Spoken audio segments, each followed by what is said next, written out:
Beleza, pessoal. Falamos então da parte mais doutrinária, conceitual, nos dois primeiros blocos. Agora, nesse bloco, eu vou falar do artigo 1º ao artigo 8º do Código Penal Militar, que, ao meu ver, é a parte mais importante. Depois, vamos pegar o artigo 9º ali, que tem umas alterações, o artigo 10, que fala sobre competência e etc. Mas neste bloco, vamos até o artigo 8º do Código Penal Militar, comentando algumas situações. Então, pega teu caderno aí, o seu código, e vamos começar o nosso trabalho, beleza? Vamos lá, pessoal, começando aqui o nosso estudo no artigo 1º do Código Penal Militar, que vai falar assim, ó, que não há crime sem lei anterior que a defina, nem pena sem prévia cominação legal. Primeira coisa, idêntico ao artigo 1º do Código Penal. Ó, idêntico ao artigo 1º do Código Penal. Mesma coisa do nosso Código Penal comum, beleza? Então aqui nós estamos diante do princípio da legalidade, ok? Outra situação também, se não há pena sem prévia cominação legal e não há crime sem lei anterior que a defina, nós temos aqui o princípio da legalidade, tão estudado em direito penal comum. Não vou entrar nas nuances de princípios porque são os mesmos do direito penal. Então acho que não tem relevância. Agora, toma cuidado, porque para o direito penal militar também não há pena nem medida de segurança. Então não há pena nem medida de segurança, que é uma pena acessória. Nós vamos ver depois, ok? Então, preste atenção, porque essas medidas de segurança, ó, penal militar, vamos lá. A medida de segurança para o penal militar, ela é um pouco diferente do Código Penal. Por quê? Elas são penas acessórias. Então, no penal militar, as medidas de segurança são penas acessórias, via de regra, restritivas de direitos. Nós vamos ver depois isso com calma. Ok? Anota aí para você poder não perder nada desses comentários, tá, pessoal? Interessante que você tenha o caderno ali bem marcado, bem feito. Eu tomo o maior cuidado para a gente poder ter um material redondinho para na hora da prova você não ter dúvida alguma, ok? Beleza. Então nós vimos aqui que para o direito penal militar, a pena acessória, a medida de segurança, perdão, elas são penas acessórias, geralmente penas restritivas de direito, e não estão relacionadas com aquelas que são aplicadas apenas aos inimputáveis, como no direito penal. Por quê? Vou pegar aqui, ó, direito penal.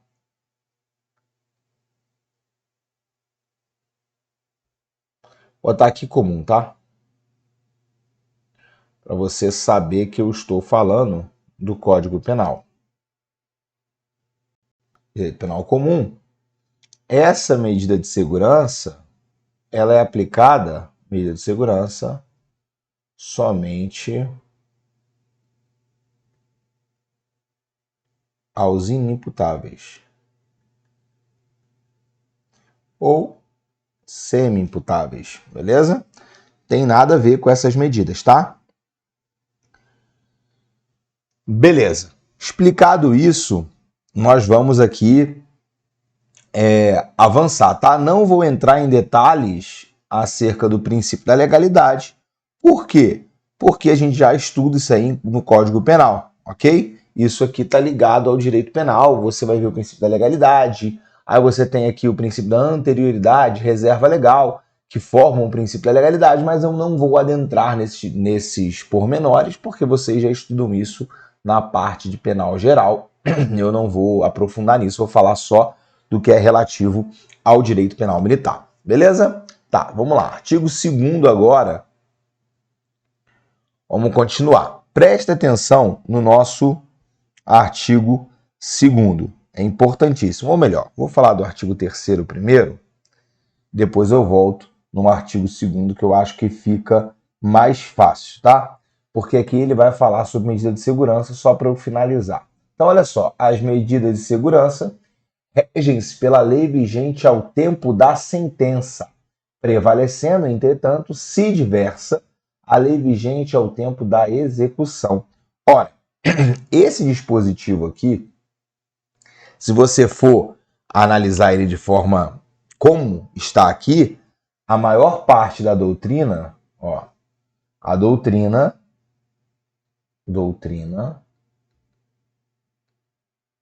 considera tal dispositivo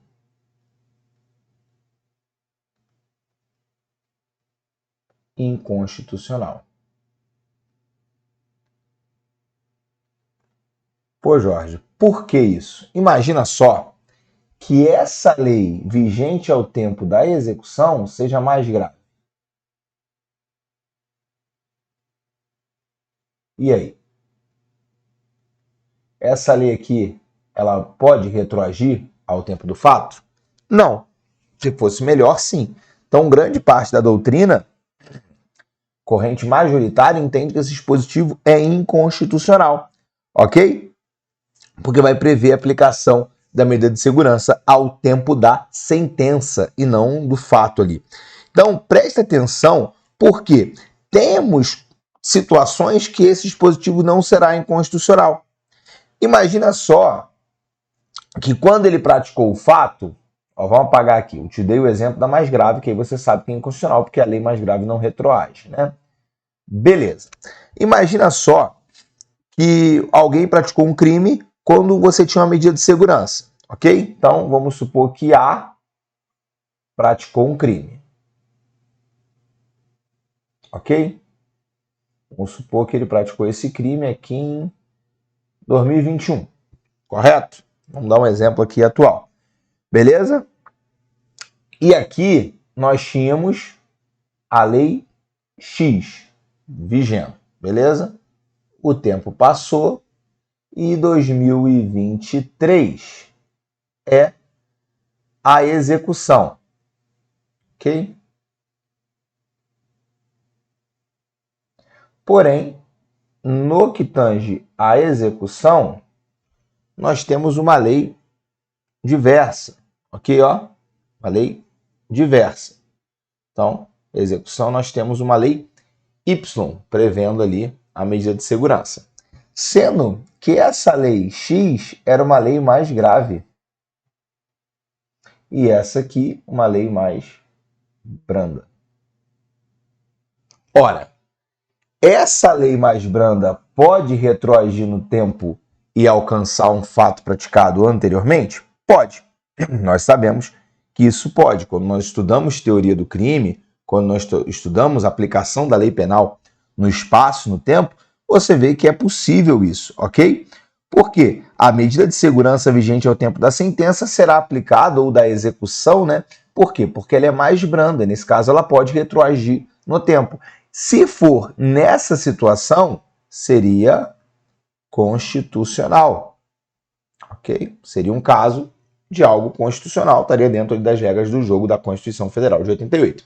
Porém, se for desta forma, como está aqui, não. Então, por isso que grande parte da doutrina entende que é inconstitucional. Mas se for desta forma aqui, se tiver uma historinha e fale desta forma aqui, você pode marcar. Agora, toma cuidado, porque olha uma informação aqui, ó. Não foi declarado inconstitucional.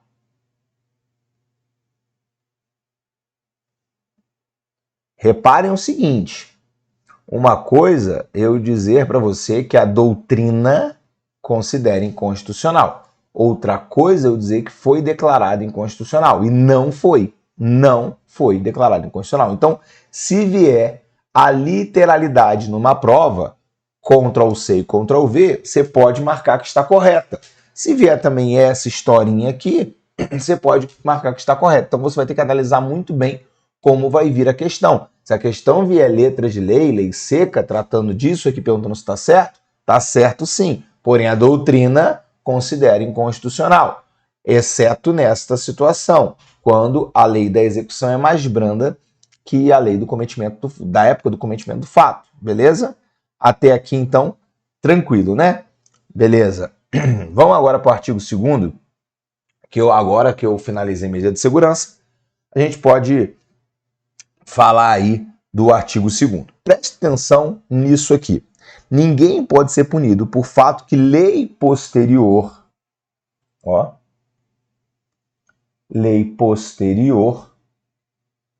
deixar de considerar crime, ou seja, nós temos aqui uma novatio legis in melius abolicionista, né, ou abolicio criminis, né? Beleza? Cessando em virtude dela a própria vigência da sentença condenatória irrecorrível. Só toma cuidado, porque ela deixa claro que salvo quanto aos efeitos de natureza civil, ou seja, os efeitos extrapenais. Beleza? Aí reparem o parágrafo 1º. A lei posterior que de qualquer modo favoreça o agente aplica-se retroativamente, ainda quando já tenha sobrevindo sentença condenatória irrecorrível. Ok? Parágrafo 2º. Para se reconhecer qual a mais favorável, a lei posterior e a anterior devem ser consideradas separadamente, cada qual no conjunto de suas normas aplicáveis ao fato. Isso aqui caiu recentemente no concurso da Polícia Militar do Estado do Ceará, PMCE, caiu uma questão desta. Vamos lá, pessoal, o que nós estamos falando aqui? Estamos falando de retroatividade, retroatividade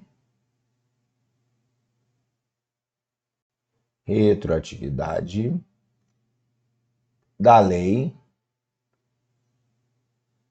mais benigna, ok? Benigna. Ok, nesse caso aqui, uma novatio legis abolicionista, uma novatio legis in melium, uma novatio legis que favorece o agente, nesse caso, abolicionista. Beleza? Então vamos lá. Esse artigo aqui ele vai trazer a retroatividade da lei mais benigna, ok? Você já viu isso aqui em detalhes no nosso direito penal. Você viu isso aqui aí na sua caminhada em direito penal, beleza? Se não viu, volta lá no curso de Direito Penal e você vai ver isso aqui em detalhes lá no nosso material em PDF. Beleza? Tá, vamos lá. Agora, eu vou chamar a tua atenção para o parágrafo 2º, ok? Por quê? Porque ele é diferente, ele é diverso do Código Penal. Como assim, Jorge? O Código Penal, por muito tempo, travou uma discussão sobre a possibilidade de uma mistura de leis, um cotejo de leis entre a lei antiga e a lei mais nova. Beleza? Então isso no Código Penal não era claro. Foi necessário que o STF se manifestasse para mencionar que isso aqui é inconstitucional. Ok? Isso no Código Penal comum, vedando ali a combinação de leis. Então, o STF vedado combinação de leis.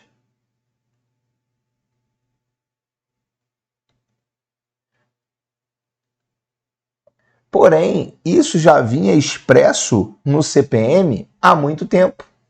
Então, coloca aqui, previsão expressa de vedação ao cotejo. Cotejo é combinação, tá, pessoal? Cotejo de leis. Ora, por que isso é diferente?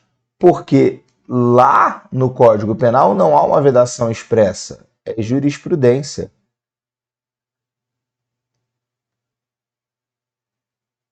No Código Penal Militar é uma vedação expressa, beleza? Vamos ver como isso aí poderia cair para você? O Código Penal Militar permite o cotejo de leis. Cotejo é combinação. Ó, combinação. Nós vimos que é vedado. Isso aqui então está errado, beleza? Questãozinha bem tranquila, mas que na hora da sua prova poderia ali gerar uma dúvida por conta dessa palavrinha aqui, cotejo, beleza? Ó, só vou colocar aqui para ficar melhor. Vedação expressa do CPM. Diverso ou diversamente. Colocar diversamente vai ficar bonito. Diversamente do Código Penal. Por quê? Porque no Código Penal é fruto de uma jurisprudência. Beleza. Resolução. Código Penal veda de forma expressa a combinação de leis. Artigo 2º, parágrafo 2º. Beleza? Ok. Aqui a gente já falou, artigo 3º. Vamos para o artigo 4. Lembrando que eu vou falar de 8 artigos nesse primeiro bloco, para a gente não alongar muito aí no nosso estudo. Vamos lá, meus queridos. A lei excepcional ou temporária, correto? Embora decorrido o período de sua duração ou cessadas as circunstâncias que a determinaram, aplica-se aos fatos praticados durante a sua vigência. Pessoal, vamos lá. Antes de eu explicar um pouco isso aqui, eu quero dizer o seguinte. Mesma regra do Código Penal. Ctrl+C e Ctrl+V do Código Penal. A diferença está no artigo, ok? Mas é a mesma regra. A diferença é que no Código Penal é tratado no artigo 5º, se eu não estou enganado, é aqui no artigo 4. Beleza? Então, a mesma regra nós temos no Código Penal e ele também vai falar um pouco na norma de introdução ao direito brasileiro, tá? A LINDB, ok? Mesma forma é tratado. O que seria uma lei excepcional ou temporária? E aqui só quero te trazer um pouco a atenção, depois eu falo dela, vou falar no artigo 5º, é melhor. Vou te chamar a atenção para crimes permanentes, mas eu falo dela quando eu for falar do momento da ação. Então, o que seria uma lei excepcional ou temporária? Imagina só as eleições. Você tem aqui a lei seca. Lei seca da eleição, correto? Não pode beber e tal, no período ali da eleição. Ok, mas passou a eleição, não tem mais essa vedação.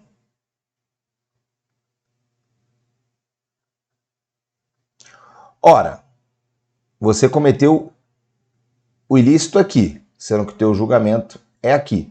Ora, Jorge, mesmo quando não há vedação, eu vou ser responsabilizado? Sim, no caso da lei excepcional ou temporária, você vai ser responsabilizado, mesmo que já tenha cessado a vigência da aplicação dela, ok?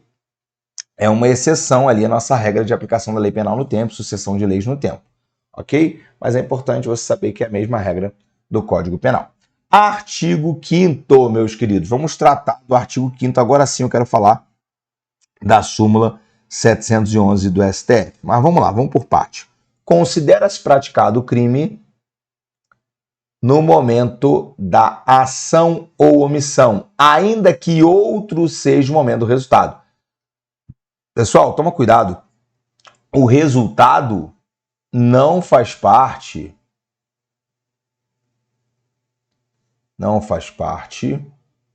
do momento da ação ou no momento do crime. Do momento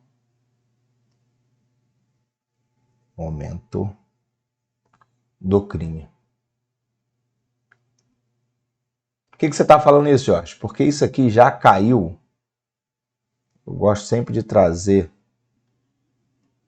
exemplos de prova Isso aqui já caiu na PMMG.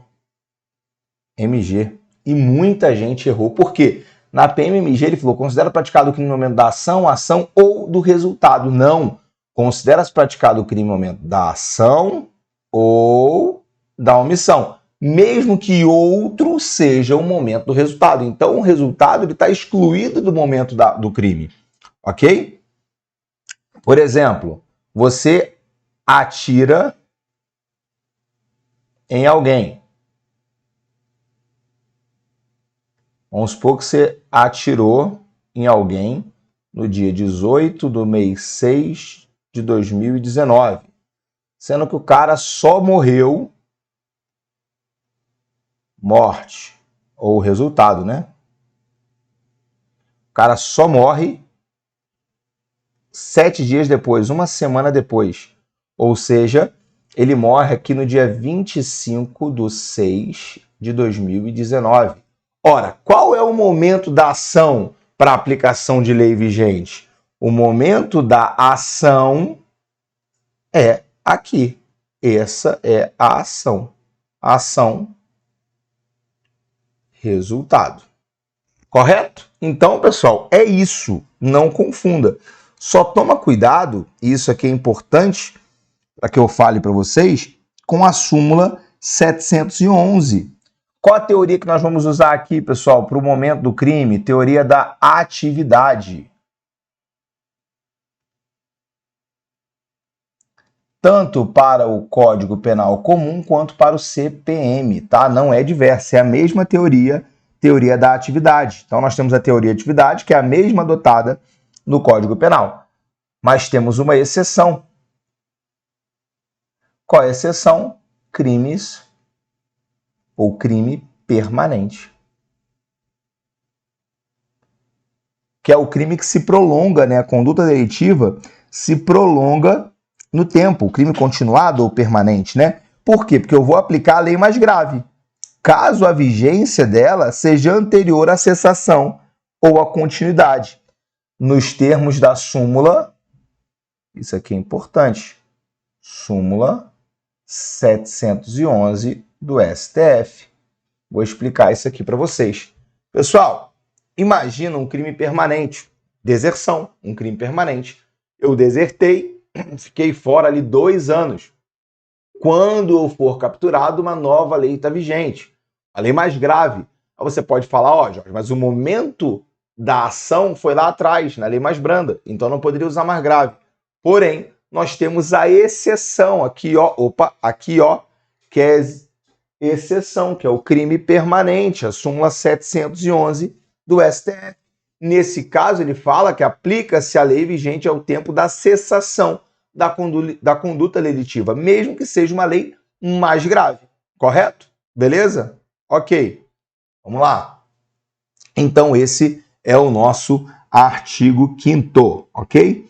Então, pô, Jorge, me dá exemplos aí de crimes permanentes. Nós temos dois crimes que eu posso usar de exemplo a você. Deserção e insubmissão.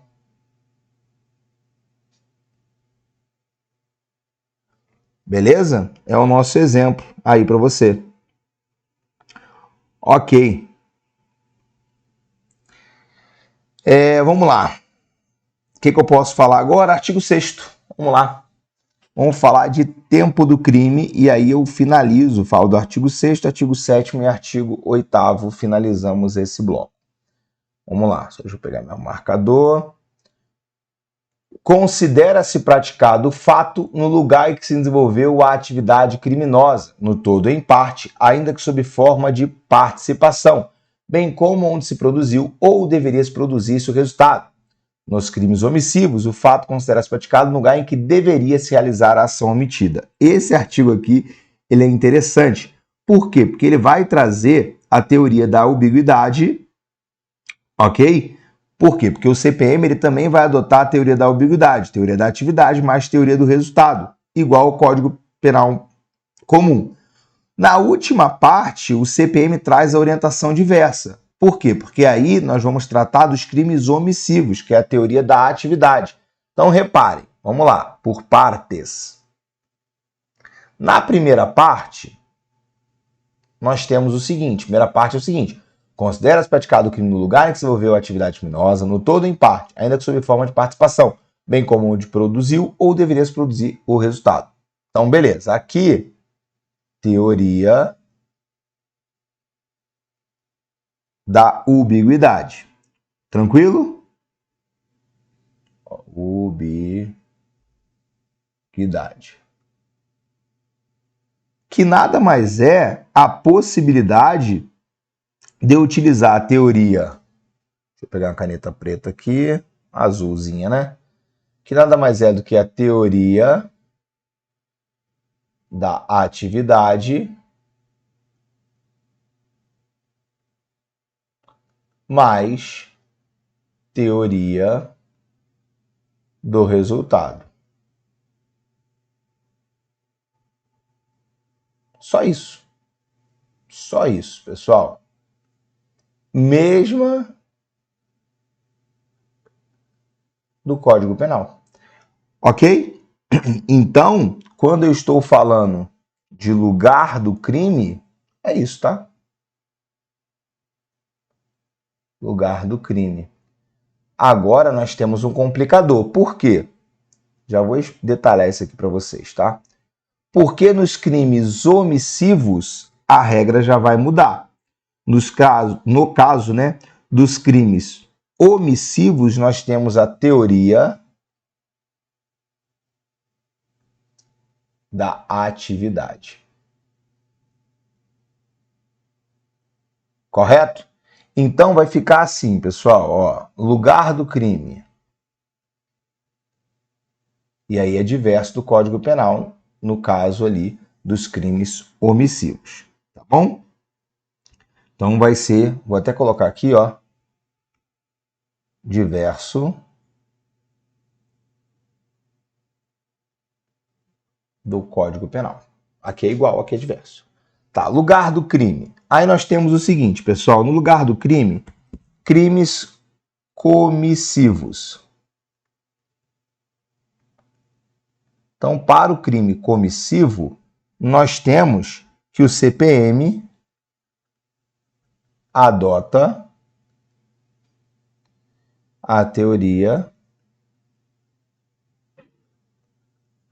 da ubiguidade. Já para crimes omissivos, o CPM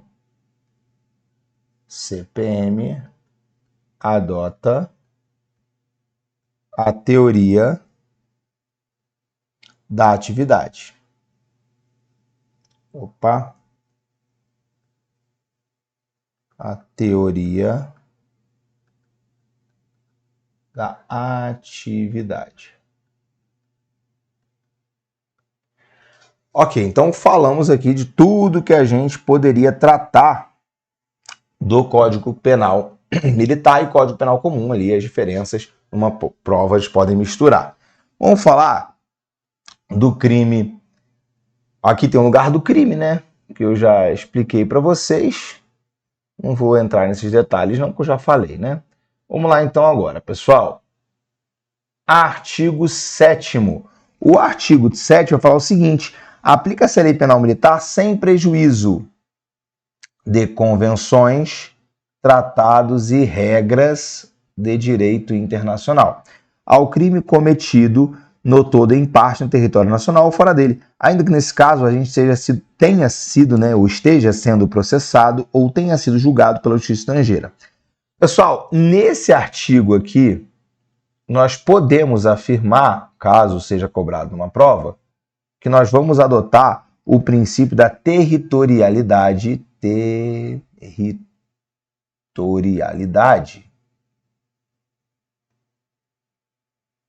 temperada. Por quê? Porque nós não vamos deixar de considerar as regras de direito internacional. Então, a lei penal ela é aplicada aos crimes cometidos no Brasil, porém, sem prejuízo das regras. Então, ao mesmo que aplique ao princípio da territorialidade, ele será temperado, mitigado pelas convenções e tratados de direito internacional, ok? Agora, toma cuidado, porque o Código Penal militar, ele vai ser diverso do Código Penal comum. Por quê? O Código Penal militar, ele vai aplicar a teoria da extraterritorialidade incondicionada, ó, extraterritorialidade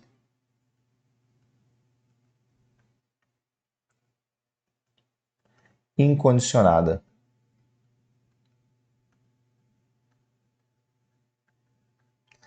Diversamente do Código Penal, ok? Por quê? Quando ele fala o seguinte, ó, no todo ou em parte, no território nacional fala dele, ainda que, neste caso, a gente esteja sendo processado ou tenha sido julgado pela justiça estrangeira.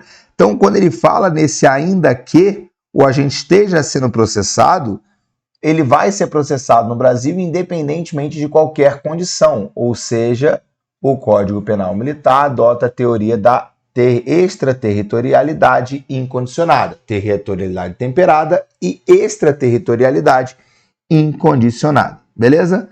Vamos continuar. Esse artigo aqui, o primeiro, ele é bem engraçado porque ele não tem razão de ser. Olha só, para efeitos da lei penal militar, consideram-se como extensão do território nacional as aeronaves, os navios brasileiros, onde quer que se encontrem, sob comando militar ou militarmente utilizados, ou ocupados por ordem legal de autoridade competente, ainda que de propriedade privada. Por que ele não tem razão? Porque a lei militar é aplicada tanto dentro quanto fora do país, ok? Por tal motivo, não tem por que o CPM falar de território nacional, porque é irrelevante, beleza? É irrelevante. Se nós adotamos a extraterritorialidade incondicionada, é irrelevante eu falar de território nacional, mas é importante aí só para uma prova aí, caso caia essa literalidade, está correto. Mas de forma prática, isso aqui não tem muita razão de ser, não. Mas a banca pode cobrar essa literalidade aí para você. Nesse caso, é importante que você já manje desses paranauês aí. Vamos lá. Preste atenção, porque eu gosto de falar desses dispositivos aqui, porque já caíram em prova. Parágrafo 2º. É também aplicável a lei penal militar ao crime praticado a bordo de aeronaves ou navios estrangeiros, desde que em lugar sujeito à administração militar e o crime atente contra as instituições militares. Aqui, beleza, mas esse parágrafo 3º aqui, preste atenção no conceito de navio. Considera-se navio toda embarcação sob comando militar. Jorge, um submarino é navio? Sim, um submarino é navio, porque ele é uma embarcação sob comando militar. Então, navio, embarcação sob comando militar. Isso aqui é importante. As bancas adoram cobrar este conceito de navio. Ok? Meus queridos, como eu combinei com vocês, até o artigo 8º, beleza? Falamos do 1 ao 8º, trazendo aí as diferenças, as singularidades. Enfim, falamos de tudo ali que poderíamos cobrar em prova, que pode ser cobrado em prova. Vou encerrar esse bloco, voltamos num bloco para poder tratar dos outros dispositivos. Mas o grosso de prova está aqui, isso no que tange a aplicação da lei penal militar. Beleza? Tamo junto, forte abraço. Valeu!